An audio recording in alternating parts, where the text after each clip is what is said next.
Inawezekana huko maeneo ambayo yanakuwa hayana vyakula vya asili, yani vyakula vya asili havipatikani mara kwa mara.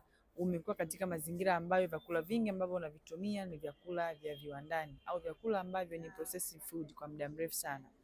Suluhisho lako ama jinsi ya wewe kuweza kujiokoa na changamoto ya gesi kujaa tumboni, acid reflux ama matatizo kama ya constipation, ni lazima uweze kufanya detoxification.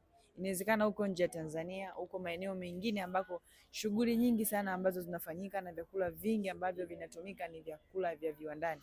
Salama yako ni kutumia detox. Tumia detox package kwa lengo la kwenda kuondoa kemikali sumu ambazo huwa zinatokana na aina ya vyakula ambavyo unakula, lakini pia mazingira ambayo unakuwepo. Sometimes environmental pollution inaweza kusababisha wewe kuweza kupata sumu nyingi sana katika mwili wako. Ikiwa unatamani kupata detox package kwa lengo la kuimarisha afya yako ya ini, kuboresha afya yako ya figo, hakikisha unachukua namba ambazo zinapatikana katika bio ili tuweze kukupatia programu hiyo.